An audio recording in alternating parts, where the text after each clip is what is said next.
What's up, everybody? I am Brandon Jones. It is Tuesday, September 26th, 2017. What's up, patrons specifically? This is your Cup of Jones.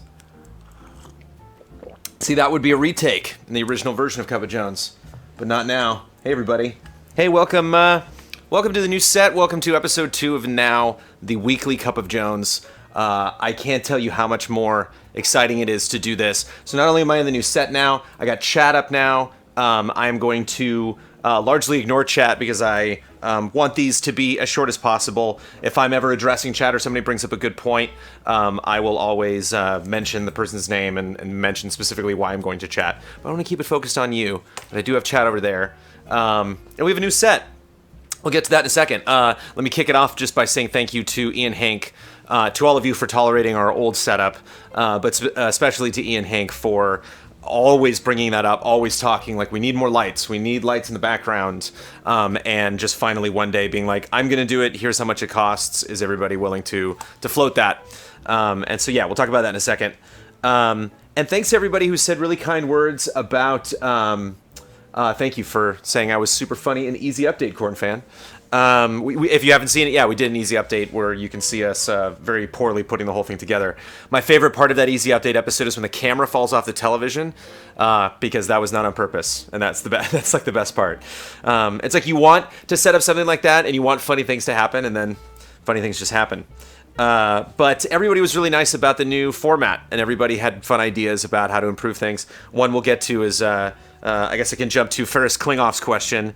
Brian Denu, Jordan Elder, and Bry Guy also suggested this, which is, you could consider playing the iconic, in quotes, Cup of Jones background music on low volume while you're doing the show to increase the production value even more. So let me know if it does. We got the music playing underneath.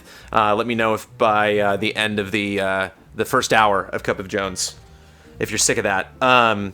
I want to repeat again, and I'll be repeating it every day since our meet and greet for PSX this year is on Saturday, December 9th. It is again at the Hilton Anaheim, which is directly across from the Hilton Convention Center, which is where PSX is being held. Last year it was on Friday. It's going to feel a little bit different this year, but Sony is having their own event Friday night, so we're having our event Saturday night. I'm sure everybody is having some sort of event. I mean, it's right next to Disneyland. But it's going to be in a different room. So last year was in the Avalon Ballroom. This year it is going to be, I think they're called meeting rooms. It's in the Laguna Room, which is on the 4th floor of the Hilton Anaheim. I haven't specifically been down there to take a look at it. They said the ceiling is smaller, but it's generally about the same size. We didn't fill the room to capacity last time. I'm counting on maybe between 100 to 150 people, just in case you were curious. But we'll see if we can blow that out, this year, and I will know. Apparently, Friday nights are different than Saturday nights. Friday night was available last year, but Saturday nights at the Hilton apparently are a whole different thing. So we're going to be in a different room, but hopefully it will be just as fun. And I think we might be doing a post on it. Maybe don't ask questions for this post, but I am curious for people. Sophie's not hiding behind the couch. Keep Sophie inside for Cup of Jones, because again, I want to keep it focused.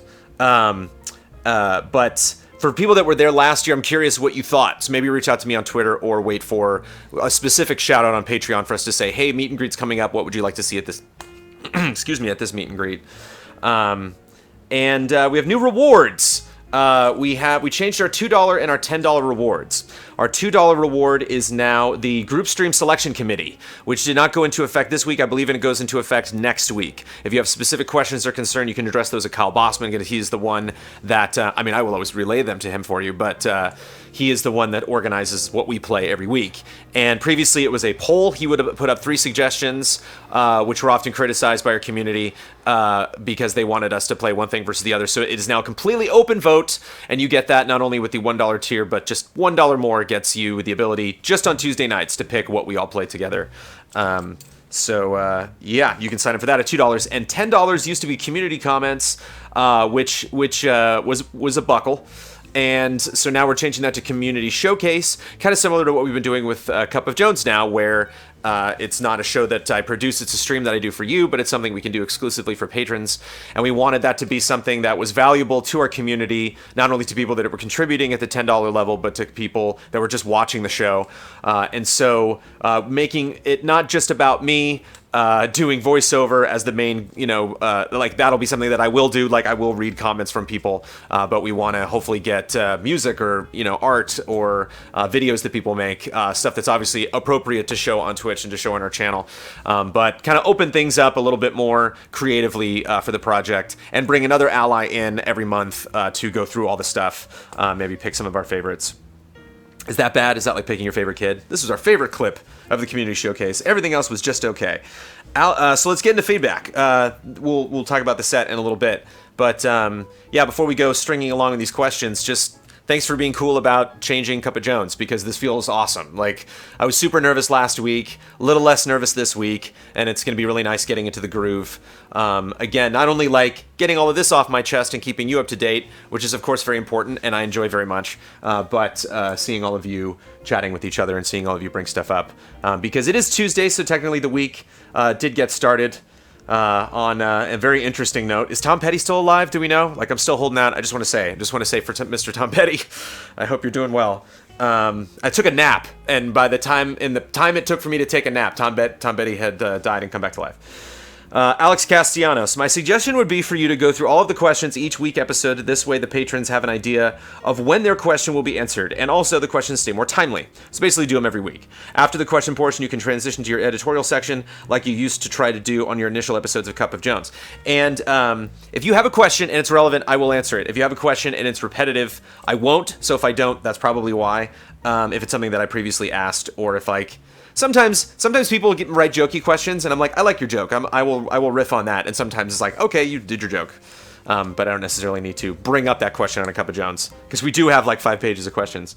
But maybe what I can do, like for example, next week I would like to do a Batman-focused episode. I would like to talk to all of you about my Batman obsession. Obviously, this week we have the set, and I want to talk about that. Lots of smiley faces. Tom Petty died. Okay. All right, there we go. Thanks, Chad. Tom Petty's not with us anymore. All right, pour one out for Tom Petty.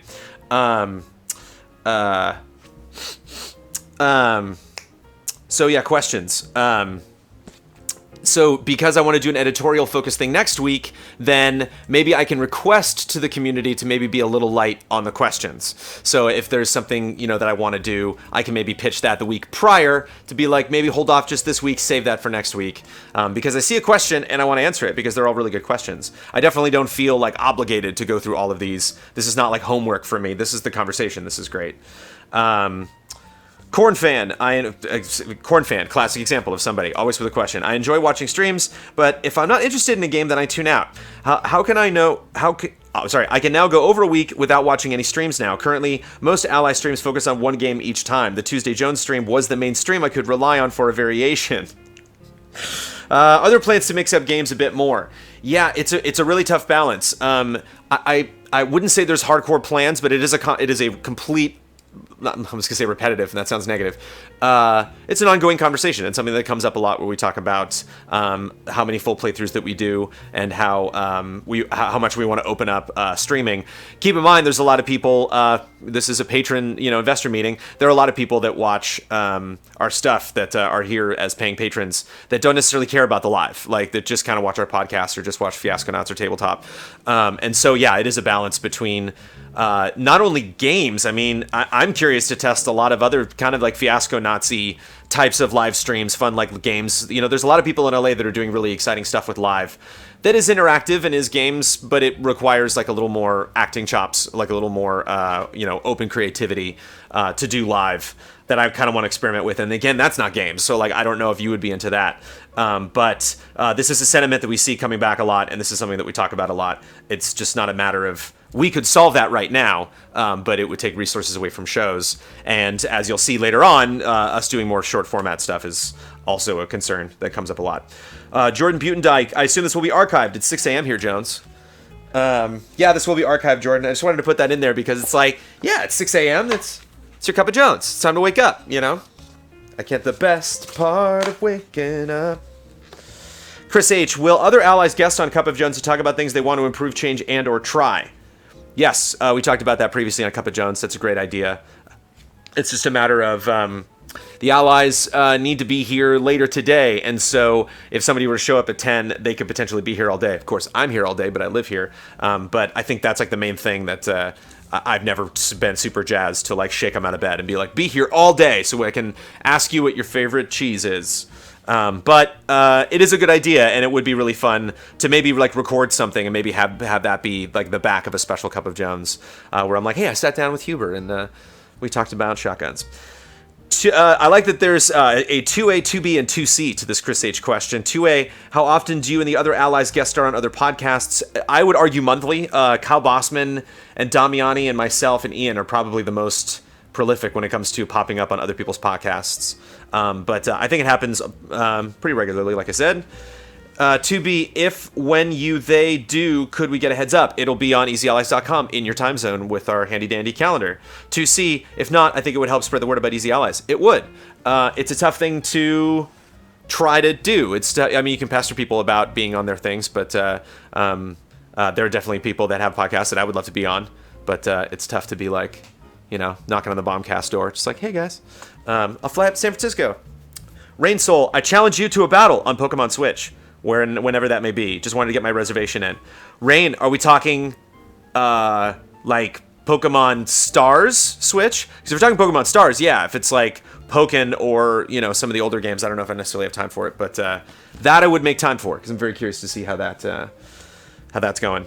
And thank you for challenging me to a battle. You can ask questions and you can challenge me, apparently, on Cup of Jones. VG Junkie, I know that you've already said previously that it's Patreon exclusive, but I feel like some of the ways you emphasize love and respect in the community and future goals aspirations would be great for outsiders to experience, since you guys don't normally talk about this stuff anywhere else. Maybe it wouldn't be a Cup of Jones, but some sort of PSA would be great, since a lot of viewers that aren't patrons have no idea about this sort of stuff and what you guys are considering for the future. They might decide that helping you achieve these goals by supporting would get them better content and all that. That brings up a bigger thing. A lot of people, one big concern that we saw all over the place that we definitely heard was that we didn't promote. We don't promote enough, but we didn't promote specifically our 10-hour Super Nintendo live stream, 8-hour, I think. Yeah. That we didn't make like a YouTube video and put that up and basically pull in like our YouTube audience to specifically direct them towards Patreon. But again, that's why that was a relatively easy event to produce. We weren't swapping consoles like we were at Easy Livin'. Damiani, it was behind the scenes most of the time, but popped up, for the games that he wanted to play. They were games we were all really familiar with, so we were able to talk about it the whole time. Like that 8 hours flew by. And so a lot of times when we do stuff, there's stuff that we can do for very little cost. And so we kind of just want to throw ourselves into it while we're still producing the stuff that we're already producing so that we don't like skip a beat with that stuff. We can still produce a Huber Syndrome and do the podcast and do group streams and whatnot. And then do these random events, and then we learn so much without spending so little, just basically our time. And so it's great to get moments like this, and I know sometimes it seems like we kind of rush into something, but it's because the idea is so good that it's like, let's do it right now, let's do it right away. And so that's why sometimes we don't promote ourselves as well as we should. Also, we were building the set, and so when I saw those comments pop up, I was like, that would be great to do right now, but I'm duct taping things together. But yeah, PSAs, yes, we should record more stuff like that. I think we should record more short format video stuff and put that up on Twitter, just saying hi to everybody and directing them to Patreon and to stuff that we're doing live or shows that are posting. Stephen Oz, as a cosplayer and prop maker, I watch most of the EZA streams, and that is how I work on costumes. That's awesome. So if you had the time and money to do so, who would be your favorite character to cosplay as? Green Lantern. Dick Tracy would also be fun. I suppose Dick Tracy probably wouldn't cost that much. Probably be very hot, though. That's the problem with cosplay. It's just so hot. Green Lantern would be warm. If it was like 90 degrees in San Diego, I don't know if I'd be happy being Green Lantern. I would stay inside mostly. I'd probably stay inside all day. Just get a cheeseburger and sit down. There was another one, though. Cyclops would be really fun. I like to cover my eyes for some reason with all my cosplay aspirations. Jay LDR asks, if you could have one Batman gadget in your everyday life, which one would you want? Ironically, not Batman. Batman's looks very uncomfortable. Not a big fan of getting into a Batman suit. I also don't like, and we'll get into this next week when I talk about Batman, I also don't like when Batman's just kind of standing there. Just Batman. Just kind of like, hey, I'm Batman. Just having a conversation with people. Like, it's really hard for me to take seriously, and I love that character. Also, Jay, let me know the correct pronunciation. I always said Jai. Jai. I always said Jai, but it's Jay. Jay Aldiar, I'm going to guess. So Jay, correct me if I'm wrong, is also a podcast producer. So the next time I pronounce his name at the end of the Easy Allies podcast at the end of October, I will get it right. Hopefully. Alexander Sheck, just pick a couple questions that seem really interesting to you. I don't think people here on Patreon will get mad at you for not answering each and every one of them, which I don't necessarily have to comment on, but I just love the leniency. Like, we switched community comments to community showcase, and everybody's like, it's fine. It's like, it's fine. That's $20 a month. That's a lot of money. That's okay. Don't, I like being off the hook sometimes, but part of doing Cup of Jones is trying to stay on the hook as much as possible.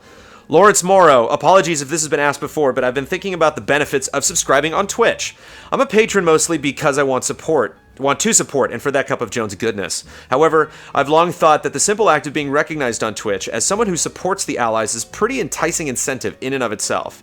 I doubt there's a simple solution, but it really seems like for some, the option that supports the Allies less has more incentive. This is something that I wish I could just, wave a magic wand and just take away from people, this weighing of, is Twitch more important than Patreon, and when and for what? I mean, we just had a Patreon drive. A lot of people supported us. It was interesting seeing a dip, right after, and then we're going back up. And Blood and I are talking, and it's like, are these real people? Are these people we know creating, email addresses to just give us $1 to see Blood read that article? I don't know. It's tough to do drives. It's tough to ask people for support because one of the fears I always have is that people are like, I don't have any more money to give. It's like, then, by all means, don't give more money. And if you only have $5 or you only want to give $5 and you're like, should I give it on Patreon or Twitch? It benefits for all sorts of different reasons. It's like, the thing you have to understand is you just being a part of this is a huge deal. Like, people just subscribing on YouTube is a huge deal. Just having people be like, yeah, I don't care if those people bother me. Like, yeah, I kind of want to be recognized as somebody who follows them, or I want to keep up to date with that community. That is already a humongous step. And so this doesn't keep me up at night, thinking of who's giving what to what money, or gosh, I wish just all the Twitch subscribers would just take those $5 and give us to us on Patreon. Some things would get better, some things wouldn't. It's all relative. So there's no, don't stress yourself out. I know that might not be help for you because that's how I feel, and that might be not taking into consideration how you feel. But if I often think that if I had that $5, I would give it to Twitch. I don't know what other channels I would be watching. Obviously, if you spend that Amazon money, or if you click that Amazon button and specifically reference us for Amazon Prime, we really appreciate that. But I'd probably go Twitch if I had the $5. Daniel Garza Andrade. Is there a way to save templates for streaming so you don't have to rearrange everything again for the previous stream? That way you can save time of doing that. There are, but there are some dumb settings like audio latency and stuff like that like to change to things they feel like. The mic selected, what mic you're listening to, likes to change depending if we restart the computer for some reason. Utori Kyoya. Hopefully I got that right. What is this Batman fanfic that you wrote? We need to know. One more thing. This is very important. We need an editorial on Batman the Animated Series 25th anniversary from you. I know it's already passed, but I think it's important for you to talk about since it means so much to you. There's a frame trap. I'm going to talk about it for a second. We'll talk about it more, obviously, Batman next week. I love that we talk about Batman in every episode of Cup of Jones.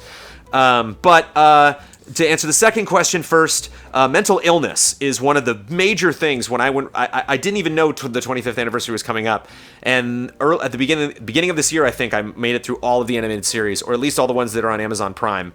And one of the big things that stood out for me looking back was how much that show dealt with mental illness. And some of my favorite episodes were episodes where you had Poison Ivy or Penguin, who are actually, and Harlequin is a really good one, who's actually trying to reform and actually gives it a shot and tries to re-enter society. And they, Arkham and Gordon and the cops and Batman, everybody's just fingers crossed, I hope it works out for you. And spoiler alert, it never does because it's a television show.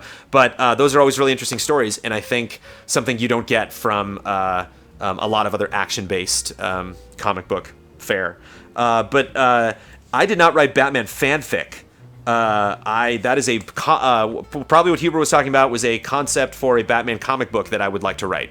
So that is a script that I have an outline for of a comic book that is kind of like a straight revenge story. It's basically what if Batman just, instead of coming back and becoming Batman, he came back and just killed everybody. He just killed the Riddler and killed Joker and just took them all out, kind of in one night John Wick style. So it's That's the pitch.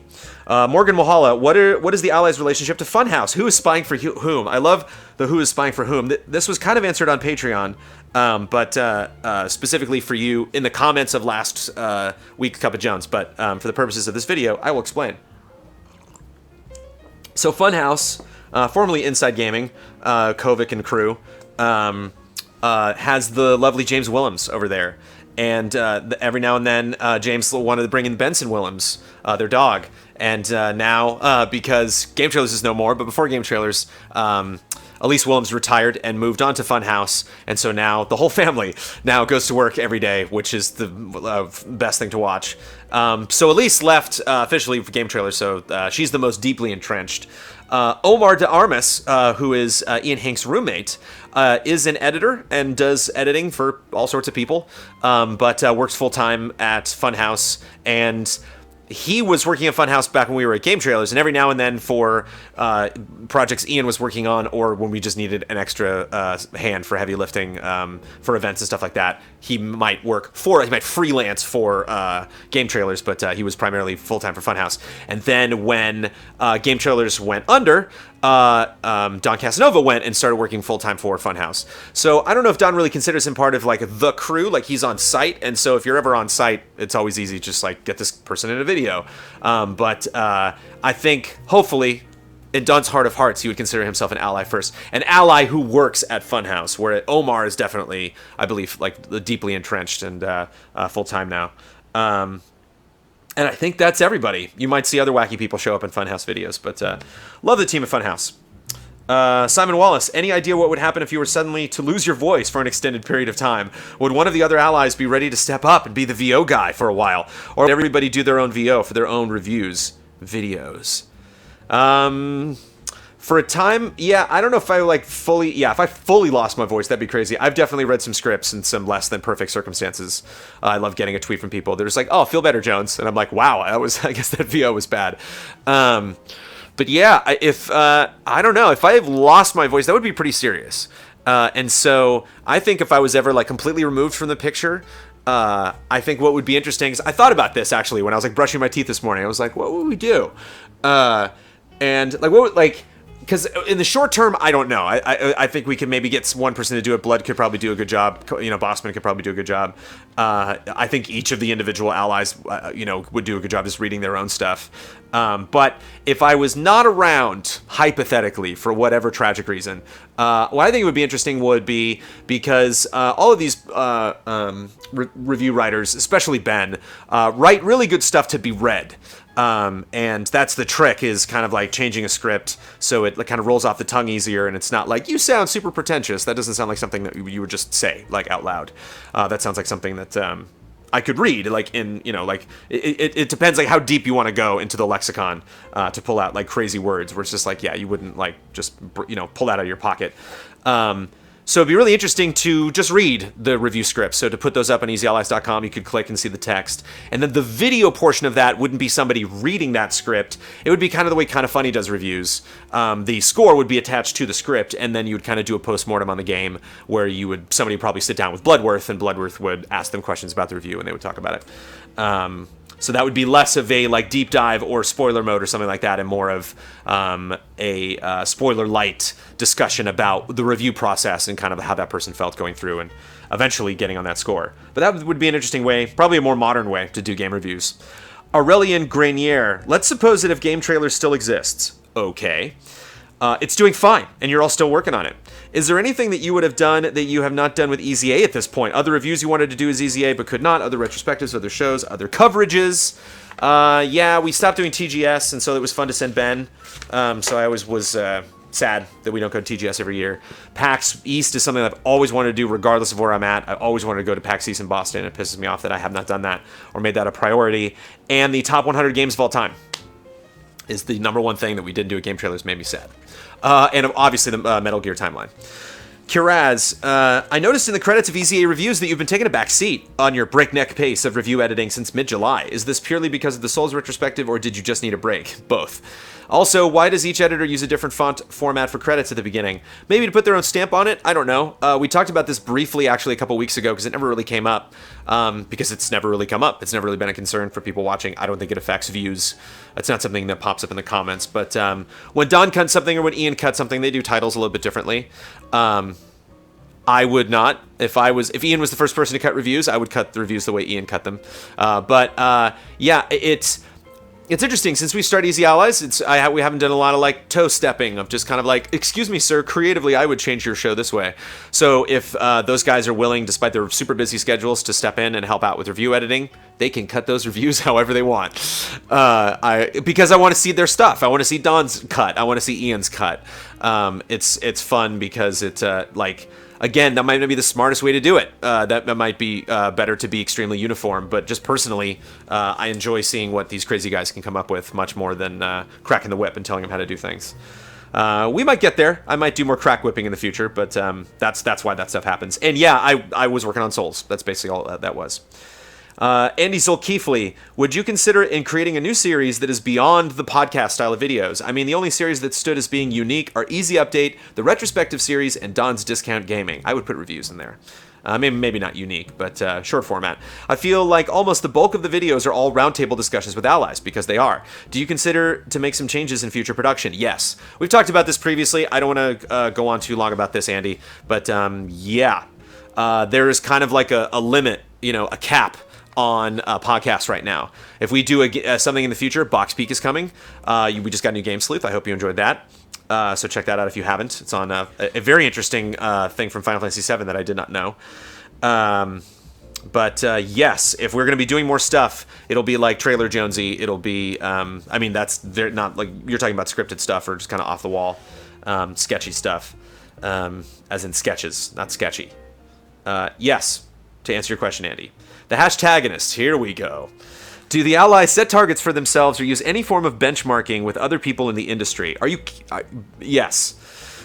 Sir, you should know the answer to that. I benchmark all the time. I mean, like, one clear example of benchmarking is our anniversary, with Kinda Funny. Like, seeing them do, I don't know if they do Kinda Funny live on their anniversary, but that seemed like the right time to do it. But having a live event, getting up on stage, trying to be showman in the craziest sense, really showing what you can do, like really showing people that donate money to you. Hopefully the retrospectives do that. Hopefully Game Sleuth does that. Hopefully our event coverage does that. Where these tentpole moments where you're like, this is why I'm a patron. This is why I subscribe. This is why I tune into these guys, because they do fun stuff like this. That maybe makes up for other things that they do. Yeah, benchmarking. I wonder if I'm missing the definition there, because to me, benchmarking is, I want to get to that goal that other person did, so we should get there. I often hear some allies mention, I should really do X, but have these thoughts ever been translated into actual targets? That's basically our meeting every Tuesday, and it fluctuates. Things are either up in the air as discussions that we constantly have that we can check week to week, basically how we want to change things and how our audience reacts to that. Case in point, the set, which we'll get to later, was always something we wanted to do. It was just the question of what's the right time to do it. Is there too many events going on right now that we don't all collectively have the money to spend on that, or is that something that we're willing to put the resources into? Your success relies heavily on the public engaging with your content, so I'm just curious if you guys have any business manager strategies in place. That is the next phase of Easy Allies. So we looked at a long list recently of things that we could change. The set was one of them.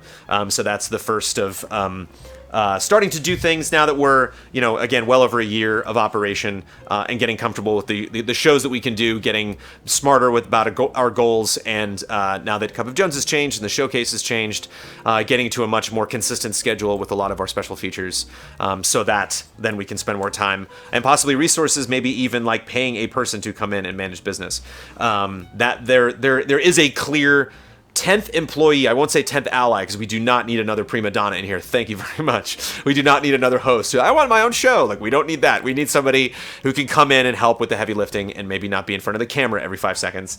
Yeah, the hashtagonist, 3 pointed questions. Hopefully those answers suffice. I know they don't. I know it's coming. Mike Spam. Back at E3, you traded being on the desk for building connections, to use your term. At the risk of accidentally sounding too negative, I have to ask, was it worth it? Yeah, it definitely was. I'm going to do something similar this year, but a little bit less. A lot of it has to do with knowing what events to go to, because there are just a lot of things going on downtown at night during E3. And it's the question of what can I do specifically, what sacrifices are smart to make. And I went to a bunch of parties and I had a bunch of meetings, and I would say 40 of the 100% of those meetings and parties were not important. I did not need to go to those. And so it's good to know. And it's good to know which ones were important next year, who I can expect to see at those events, what I got out of that, the conversations that I had. So it's not only going to these events, but maybe staying the whole time. There was one night where I was just like party hopping like the whole night. And I don't think I necessarily need to do that. Some of the better events that I went to, the more productive events I went to that night, were earlier. And so next year I can just go right when that party starts, stay for like an hour and a half, meet the people that I want to meet, shake hands, just generally have a presence in this industry. But I hear where you're coming from. Like, I know you're trying not to accidentally sound too negative, but like it does sound like a silly thing. I love that we went right from the hashtagonist right into this question, because I saw the hashtagonist at several of those parties. But one of the things that's silly to do in this industry, and I've had conversations with friends of mine that do various things in the arts, whether they work in theater or work in television or work in film, or even to work in the web, is you kind of got to show up sometimes for dumb things. You got to remind people that you're around, remind people that you're available, that you're creatively working on things, whether that's hanging out at a friend's birthday party or whether that's at a big event, like E3. And so a lot of times it's just kind of reconnecting with people. It's like people are like, hey, tying it back, it's like, you should be on more podcasts. It's like, well, a lot of these come from those interactions, those meetings of like, oh, I didn't know my entire relationship with Kind of Funny, the whole thing began with Tim Geddes being like, who are you? Oh, you're that Game Trailers guy, at a party after E3, and so it's not, we should work with them. It's no, that's Tim's my friend. Like, I wish I lived in San Francisco, I'd hang out with him a lot more than I do now, but I love Tim Geddes, not because he's a celebrity, because he's a great guy. And so you can't be a great guy, you can't be a great gal, you can't be a good friend unless you hang out. And so it's at events like that, it's really tough. At something like a PAX, it's like we have a meet and greet for like a couple hours, and then we all got to say goodbye. And it's like, why am I not meet and greeting with fans the whole time? Because you have to balance. I'm going to spend that much time with developers, that much time with people who work in this business, and that much time with friends, and that much time with fans. Don't gauge those sizes. Don't calculate that. It's even across the board. He said I pronounced his name correctly, and I didn't write it down how it does it. Keon, I think. Keon. Kian. Keon. Keon Jerome. He said, you pronounced my name surprisingly well, which means it's not exactly correct, but it surprised him. It was better than he expected. Have you ever thought about freelancing the more tedious aspects, like game capture, for things like retrospectives? Definitely. Got to spend money on stuff. So one of these days we might. Dominic Barlow, what's your favorite piece of flavor text in a game? Oh, I meant to Google this. Not sure what he means by flavor text. I guess like you click on something. Oh, phone hang up. Phone hang up's the best. And it doesn't take long to do it. What is it? Gun Survivor? It's the PlayStation 1 Resident Evil first-person shooter. I believe it's called Gun Survivor. If you can get a copy of it, pop it in. You only have to wait, a couple seconds, because you walk down the street and the phone rings, and if you pick it up, it says phone hang up. Phone hang up. It's my favorite. Chris Snow, I've noticed that the Allies publish videos as soon as they're ready. That's great, but there isn't a good consistent flow of YouTube content. Have you thought of scheduling more of that out? For example, Game Sleuth, Game Sleuth, Marvel vs. Capcom Infinite Review, and Easy Update all went up on Saturday, September 30th. Yes, Game Sleuth is an oddity there. Game Sleuth has to kind of crash the party with somebody because it is a very irregular release schedule. But you, Chris, you just described Daniel Bloodworth. Not only his role, but the person of Daniel Bloodworth. He's all over that. That's everything that keeps him up at night. So yeah. Apologies for those things crashing at the same time. But, oh, look at that. We're almost done with questions. Look at that. Look at that. And maybe with a special request of everybody to maybe not ask so many questions, or maybe keep them Batman related. I want to talk about Batman a lot next week. Doug, I was wondering what your current thoughts, plans are in collaborating with other games media folk, perhaps most specifically Kind of Funny. Yeah, Kind of Funny's tough for two reasons. One, they're out of town and they are busy. There have been a couple times where I've reached out to them and they were just doing other stuff. Yes. The big thing that I want to start changing, and apologies, this has just not been a focus. I've been working on the retrospective. We've been making adjustments around here to the garage, and we've been trying to get into a sense of regularity with the stuff that we're already doing, which I feel that we're at now. I definitely feel a big transition, like a big exhale of changing the way that we do things and keeping them much more regular. You know, we're kicking it off October 3rd, Cup of Jones. We're already there. We've already done it. But what I want to start doing is I want to start playing games with people. Specifically, I'll say it right now on camera, so I'm beholden to it. I want to play online stuff, maybe like a 2v2 match with Game Attack, and I want to play with the gals from What's Good Games. And Kind of Funny, of course, but they do a lot of their stuff on set, so just got to get up there. Got to plan another San Francisco trip. Right when Easy Ally started, I went to San Francisco for no good reason other than to just hang out with everybody. I should do that again. Kind of like Easy Living. We should have a big San Francisco trip. This might be the spot where I thought of that idea, and we might do it. That would be fun. Kind of like we went to the beach, to have like a big themed, like, we're going to San Francisco. Hop in a van and I'll drive up, Muppet style. German scientist who needs to get in touch with German efficiency. We got to get German scientist and German efficiency together. When is enough in regards to microtransactions? Hate to get here at the end, German scientist, but you're asking this question on the wrong show, because I'm enjoying these microtransactions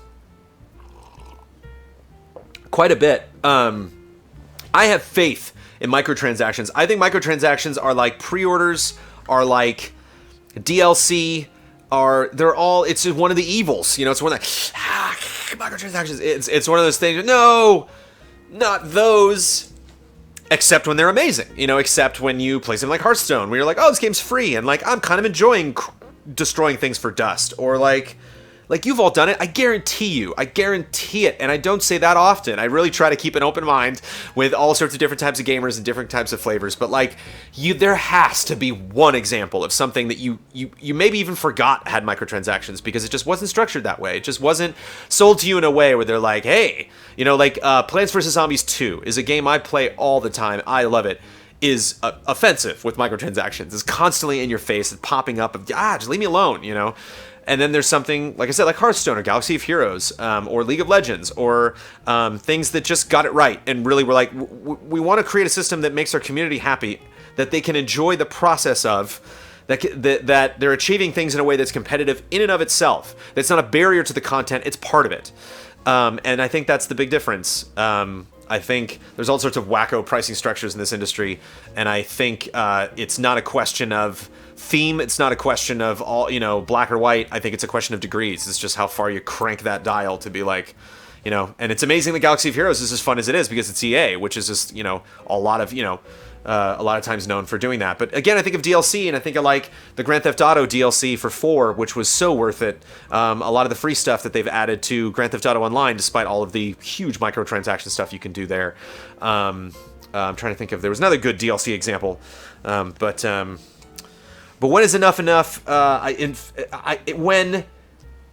When it's that wall. I mean, we've all been there. We've all been to that point where it's like, you know what? Screw you, game. Like, where you can tell the game doesn't care. The game's just like, yeah, give me money now.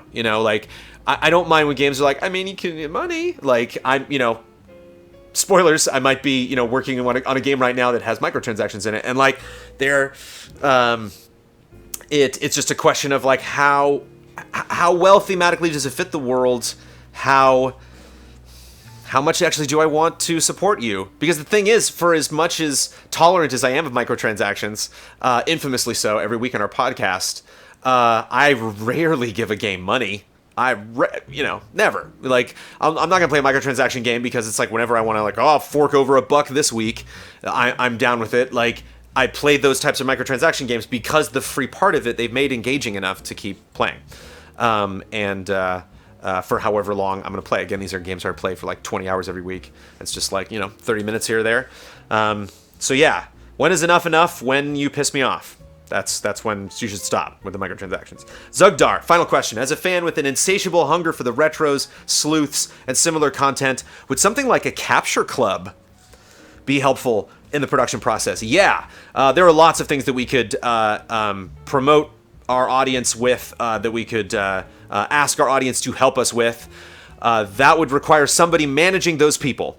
And I know that doesn't seem like a big job, but that is a big job. That's a big responsibility, and it's something that none of us really have the time to do. So again, it was we were talking about having an editor, having a business manager. It's like having a person to manage business, or having a production specialist, or having a community-focused person. It's like I am completely split 33%. You know, I could see smart investment in each of those. The problem with the business manager is that's probably a higher salary than the other two people, considering how much they would probably have to work every month to actually make it worth investing in that person as a job. But that's kind of what I wanted community comments to be eventually, and that's what the Easy A showcase could eventually evolve into. But totally, I've thought about that a lot. Having, working, hey, we're going to work on this retro. Everybody, pick a game, and everybody jump in and upload your footage here. But it's like if somebody plays a whole game and uploads footage that I can't use for some dumb reason, and it's my fault for not managing them correctly during the process. Again, that's time that I need to put in that we don't currently have. But seems like a no-brainer. So, business manager tier. Yeah, we'll get there. I mean, honestly, if we're talking about Patreon goals, I have thought about that. Having a new position at Easy Allies as a Patreon tier. And I think we all pretty much decided that was bad because I think it would create resentment around whoever got picked for the job, because I think a lot of people that paid for the tier, they're like, ooh, I want that job, so I'll give them $100 because I want that job, and then you don't get the job, and then you're frustrated, and then you pull your pledge away. I think it would just create more animosity. I would rather just kind of one day show up and be like, hey, here's this person. And you're like, whoa, you hired a new person, crazy. And then you kind of get to adjust the process of that person being a part of Easy Allies, and not like, drum roll please, let's talk about it for 2 months, build up all this excitement, and then now that was anticlimactic, and I want my $50 back. So yeah, no tiers of new jobs at Easy Allies. That's not going to be happening. So let's talk about the set. So every time that we talk about maybe stuff that we should spend money on, Ian would always talk about lights. And I was scared of lights. I backed away from the light, Carol Ann, because everything seems so blown out on the video. I was like, why, everything seems really hot whenever we shoot something. So like, why would you add more lights to that? See, I focused more on the writing and the stage and the costuming and the joking when I was in college, and not so much with the actual film production. And it looked blown out, genius, because the gain was blown out on the camera, so it was like the lights were only doing so much, and so the camera had to compensate, and so it just didn't have like a nice kind of, comfortable, natural feel. And again, we're still adjusting stuff. This is the first time I'm doing Cup of Jones on the set, so I chose not to flick on the fancy lights in the background because it's just a little more focused on me. I dropped these lights a little bit. I don't know if it's too bright. I'm curious to watch the archive and maybe think of ways I can adjust stuff when it's just me hanging out for Cup of Jones. But so, and the other thing is, we have blown the power out here before. Like, there is a precedent for that. The grid will blow, and I think there's only one outlet. I remember when we first moved in, the guy was like, yeah, that outlet over there that's labeled as such, I would use that one for any heavy lifting. So I plugged my huge cable for my big power thing into that I would plug all my video game consoles and TV into and stuff. But we've just kind of plugged everything in everywhere since we started Easy Allies. And so every time I plug something in and flick a switch, it's just like, And actually, when we first plugged in the lights in the back and flicked the switch, it blew out the one that was attached to that light and the one in the back. And it just blew the fuse, so we just flicked it back on, and the lights came back on. And then we tried it again, and it was fine. And it's been fine ever since. Fingers crossed. So I'm always nervous about that too, and so we got to be smart. Like, he got LEDs, so we had to be smart about what lights we were using and specifically how much power we were taking up. So yeah, if you ever just lose us, if you're ever just on a stream or something happens and we go dark, I mean, we're asking a lot of this poor structure that was probably built in the 40s. But for those reasons, I was always like, yeah, with the lights maybe, but it didn't cost that much. I don't have the receipts in front of me at the moment, but it was not. It was around, generally like $1,000 is around something that's makes sense to spend production-wise every month, that all the allies are usually able to okay, because you think about the 9-way split, that basically means, all of the salaries, the way they trickle down, that's like a little over $100 that all of us have to pitch in every month for to increase whatever production stuff we want to do. Keep in mind the meet and greet in December is an example of that. So that's the December thing that we would do. And sometimes we can save up stuff like that and do things like our concert, or do things like bigger expenses. Thinking about getting a new camera. You know, there's some other expenses that we might want to do in the future. But so Ian got all this stuff, showed up, was like last minute, oh, we're shooting Easy Update too. And I'm like, oh, all right. And came by last Thursday and we put the whole thing together. And it was a really interesting emotional process because I got to tell you, when we moved the couch diagonally and I came back and he had moved the setup, which something that's really not supposed to be back that way, and it's just when everything's different. It's like when you move like apartments or you move to like another zip code and you're just kind of like, okay, like even though it's neat and you know it's an improvement and you know you're doing it for the right reasons, just like, all right. And like then I started walking around and I was like, wow, this makes a lot of sense. I think one thing that I really enjoyed that I did like 40 times before I actually realized what I was doing was walking over to that desk or walking out of our research zone and walking over to my chair. And because the couch was lined up kind of like, you know, an L shape with my desk, I had to walk around my couch every single time I went back to my desk.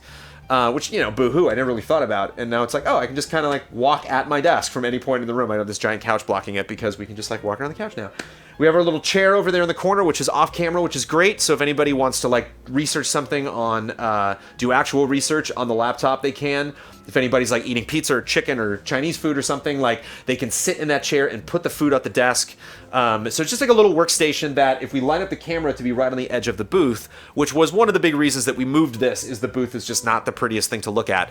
And so we were like, where can we look? And so when you set up the shot basically right on the edge of the booth to right on the edge of the door where the door opens up, it looks pretty cool. It puts the corner of the garage right down the center, which centers everything. We were able to get lighting all nice and cozy back there, and put up some of the art that we've got. I think you were familiar with some of that art. The one right by lightning to the top left is our YouTube. Congratulations for hitting 100,000 subscribers. So, and we got our Patreon. Congratulations for hitting 5,000 patrons over there. So we have our medals up. And obviously the set will evolve as we get more art and other fun stuff in the background. It might be fun to maybe, now that we have all this space back here, to maybe add stuff, change how our E3 coverage looks and add stuff maybe for potential shows, like add decorations and stuff like that, and change things up. But it's the first step, and people seem to like it. Thank you so much for your kind response there. But it's nice to do things. Again, this was not a tier. Again, this is we're successful enough. We're at the point, thanks to all of you on patreon.com/easyallies, to every now and then save some resources and spend those resources where we feel that they're needed. And so it's nice to just kind of like, ta-da, like do something like this and not really make like a big deal about it. Make a big deal after it happens, but not make a big deal before it happens. Keep the ideas coming as far as ways that we can improve it. If it looks good on one show, keep in mind, Easy Anime might look one way, Frame Trap might look another way, depending on how the camera's set up. We have the camera usually back up there, which I was thinking about doing for this Cup of Jones, but I was like, I like having it right there. I like focusing like I'm looking at a person and not just like, hello, internet. Let me know what you think of this. But that's basically the set. We got Blood's costume ladder in the back there from his Dark Souls stream. Ian very geniusly, we have one of our lights that's broken, and he was like, I'd love to put it over there or like hook it up there somehow. And it was just like one Home Depot trip away. We could have like gone somewhere and gotten some clamp, but he geniusly took the whole tripod that it was on, collapsed it, extended it, and then put it up over the rafters and put my surfboards on it. And I was just like, genius. But I said it before the beginning of this episode. Thank you, Ian Hank, for doing that and for putting all of that together. I think it's less about, we're not going to claim like, look at our set.